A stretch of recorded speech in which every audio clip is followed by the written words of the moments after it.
ಅನ್ನೋರಿಗೆ ಅಥವಾ ಈ ವಿಚಾರ ಮೂಡಿಸುವಂಥದ್ದು ನಿಖಿಲ್ ಕುಮಾರಸ್ವಾಮಿಗೆ ಹೇಳುವಂಥದ್ದು. ಯಾಕಂದರೆ ಈಗಾಗಲೇ ತಾಲೂಕಲ್ಲಿ ಏನಂದರೆ ಇಡೀ ದೇವೇಗೌಡರ ಕುಟುಂಬ ಚಿಕ್ಕಣ್ಣ ಅವ್ರ ಕುಟುಂಬದ ಮೇಲೆ ಮುಂಸಾಗಿದೆ ಅಂತೇಳಿ ಸಾಕಷ್ಟು ಮಾತುಗಳು ಕೇಳಿ ಬರ್ತಾ ಇದೆ. ಅಥವಾ ನಿಮ್ಮದೇ JDS ಪಕ್ಷ ಸಾಕಷ್ಟು ನಾಯಕರುಗಳು ಬಹಿರಂಗ ಸಭೆಗಳನ್ನು ಕೂಡ ಹೇಳ್ತಾ ಇದ್ದಾರೆ.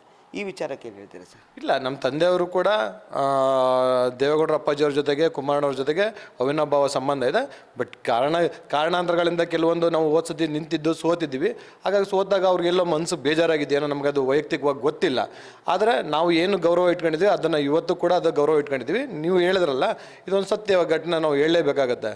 ಯಾಕಂದರೆ ನಾವು ಹೋದ ಸಾರಿ ನಮಗೆ ಟಿಕೆಟಲ್ಲೂ ಕೂಡ ಗೊಂದಲ ಆಗಿತ್ತು. ಆ ಗೊಂದಲ ಆಗಿದ್ದರೂ ಕೂಡ ನಮಗೆ ಅವಾಗಲೂ ಕೂಡ BJP ಅವರು ನಮ್ಗೆ ಆಹ್ವಾನ ಮಾಡಿದರು. ಆದರೆ ನಮ್ಮ ತಂದೆಯವರು ಒಂದೇ ಮಾತು ಹೇಳಿದ್ರು. ಯಾಕಂದರೆ ಅವಾಗ ಹೋದ ಸತಿ ಎಲೆಕ್ಷನ್ಲಿ ಕೂಡ ಚಿಕ್ಕಮದು ಸಾಹೇಬ್ರು ಅವ್ರು ತೀರೋಗಿದ್ರು ಕೂಡ ನಮ್ಮ ತಂದೆಯವ್ರಿಗೆ ಟಿಕೆಟ್ ಕೊಟ್ಟಾಗ ದೇವೇಗೌಡರ ಅಪ್ಪಾಜಿಯವ್ರು ನಮ್ಗೆ ಟಿಕೆಟ್ ಕೊಟ್ಟಿದ್ದಾರೆ.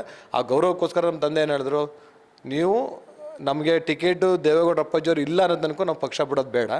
ಯಾಕಂದರೆ ಅವರು ನನಗೆ ಅವತ್ತಿನ ಪರಿಸ್ಥಿತಿಯಲ್ಲಿ ಕೂಡ ನಮಗೆ ಪಕ್ಷ ಕೊಟ್ಟು ಟಿಕೆಟ್ ಕೊಟ್ಟಿದ್ದಾರೆ. ಹಾಗಾಗಿ ಗೌರವಯುತವಾಗಿ ನಾವು ಆ ಪಕ್ಷಕ್ಕೆ ನಾವು ಕಾಯ ವಾಚ ಮನಸ್ಸು ಅಲ್ಲೇ ಇರಬೇಕು ಅಂತೇಳಿ ಕೊನೆ ಕ್ಷಣದವರೆಗೂ ನಮ್ಮ ಪಕ್ಷದ ಟಿಕೆಟಲ್ಲಿ ನಾವು ಅಲ್ಲೇ ಇದ್ದು, ಕೊನೆಗೆ ಭಗವಂತನ ಆಶೀರ್ವಾದ, ಕುಮಾರಣ್ಣವ್ರ ಆಶೀರ್ವಾದ ಮತ್ತು ದೇವೇಗೌಡರ ಅಪ್ಪಾಜಿ ಆಶೀರ್ವಾದ, GD ದೇವೇಗೌಡರ ಸಾಹೇಬ್ರ ಆಶೀರ್ವಾದ, ಸಾರಮ್ಮಣ್ಣವ್ರ ಆಶೀರ್ವಾದ, ಇವರೆಲ್ಲರ ಆಶೀರ್ವಾದದಿಂದ ನಮಗೆ ಟಿಕೆಟ್ ಲಭಿಸ್ತು. ಬಟ್ ನಾವು ಸೋತಿದ್ದೀವಿ. ಆದರೆ ಅದಾದ ನಂತರ ಕೆಲವೊಂದು ರಾಜಕೀಯ ಬೆಳವಣಿಗೆಗಳು ತಮಗೆಲ್ಲ ಗೊತ್ತಿರೋಂಥದ್ದನ್ನೇ, ಅದನ್ನು ನಾವು ಮುಕ್ತವಾಗಿ ಸಾರ್ವಜನಿಕವಾಗಿ ಚರ್ಚೆ ಮಾಡೋಕ್ಕಾಗಲ್ಲ.